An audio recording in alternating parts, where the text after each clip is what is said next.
everyone, I'm Asira. Welcome to Type a Thought, wherein we share ideas about how to live a happier and a more productive life. Today we are going to talk about 5 great ways to get rid or to overcome self-doubt. So self-doubt, I think, is the most important thing and the most important, maybe mechanism that we all get into at times. So if we have to understand self-doubt, in a proper manner, we need to understand that the worst enemy that we can have in our life is our own self doubt. So, therefore, it becomes all the more important to understand how to overcome self doubt. Self doubt is very limiting and self defeating in a lot of ways. I understand that a lot of things might have triggered or activated our self doubt, like for example our past experiences that we have had, maybe at certain times the disapproval that we got from our teachers, from our parents, from our colleagues, etc. Sometimes self-doubt also arises from certain unrealistic expectations that we have set for ourselves, certain unrealistic goals or targets that we are unable to achieve, and then we get into the whole spiral of self-doubt. Self-doubt also arises when we have a very intense fear of unknown or fear of uncertainty. So these are some of the reasons, wherein we get into self-doubt. And now we are going to understand 5 tools to overcome self-doubt. So let's look at, each one of them. The first one is stop asking what if questions. You must have understood that whenever we get into self-doubt, we are almost always anticipating what if this happens. So I'll give you an example. Like, you have got a very interesting assignment on your table, but you are just avoiding to do anything about the assignment. Because the first thing that comes to your mind is, what if I fail in this? What if others come to know that I don't know how to do this particular skill? What if they criticize me? What if they disapprove of me? And what if they, consider me as worthless?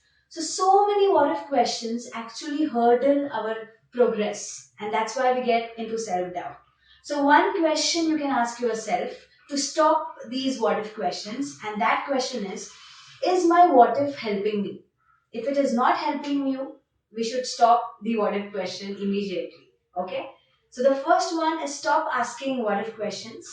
The second one, is to stay grounded, to be in the present moment. Now, as we discussed with the first step, what if is about the future. When we are not grounded in the present, we are either in the past or either in the future. So whenever, just remember or just try to imagine the last time you got into self doubt. You will see that you are either ruminating about what went wrong, or you are anticipating what is going to go wrong in future. So staying grounded, staying in the here and now is very, very important.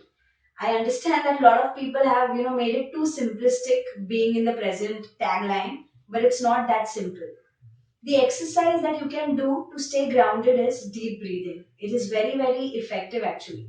Just take a deep breath when you identify yourself getting into the past or the future, and get all your energy, maximize all your energy in the present, and see, it can be really very beneficial to you, because all your effort and time you will put in the present, here and now. So the second one is to stay grounded. Okay, now let's look at the third way to overcome self-doubt.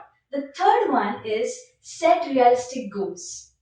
I understand with so much of a complex world and lot of achieve focus on achievement, we try to emphasize a lot on setting absolute goals, like setting unrealistic goals in our life, and actually they don't do any good. So an easy way to set realistic goals is to divide your goals into realistic and observable goals. It is this point is very important, observable goals, the goals which you can see and which can be measurable. So like for example, if you have some 5 monthly goals, divide those 5 monthly goals into weekly goals and see where you are going. This is how we set realistic goals. So for each day, you will have even daily goals. So understand that you have 5 monthly goals, you have weekly goals to achieve those monthly goals, and you have daily goals to go towards your weekly goals. So this is how you realistically divide and set your goals. Okay. So this was one tool that we can use of setting realistic goals. Now the fourth one is to exercise your choice. Now it's very very important that we understand the power of choice, the power of the word choice. At each and every situation, we have this control of making our own choices. There would be times when people make certain comments, when situations really go out of your control. Those are anyway the things that we cannot exercise control over, right? So it's really, not very useful to think about those uncontrollable events. But what we can do is to tell yourself that at every moment of my life, I have a choice to make. I can either make a helpful choice or I can make a choice that defeats me. And we all, if our goal is to live a happy life, it's necessary that we make helpful choices. And if your past choices haven't worked well, it is an alarm for you where it's telling you that we somewhere need to change or make certain different choices to get different results. So understand that things are not out of your control. You have your own choice to make, which can determine the course of your life. So the fourth one was exercising the weapon of choice. The fifth one and the last one is, making criticism your best friend. Now, this is really very essential. A lot of times, your colleagues, your parents, your teachers, your mates, they criticize you on your skills or on your behaviors, right? We all experience criticism. But here, when I say that we have to make criticism our best friend, I'm saying that distinguish between criticism for your skill and criticism as your whole self. Now, what happens? Let me give you an example. If someone criticizes your communication skills, and if you tell yourself that because that person criticized my communication skill, it means that I am totally incompetent.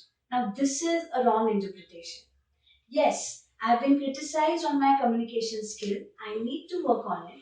I need to reinforce my skills. But that doesn't say anything about me as a whole person. So you have to distinguish between criticizing behaviors or certain aspects and criticizing your whole self. We cannot really say that your whole self, you entirely are a total incompetent person. That really doesn't make any sense. So just because you made a mistake, you do not become a mistake. So making a mistake is one part of your entire self, right? So this is how we will take criticism in the right spirit. And this is how we will constructively accept criticism, right?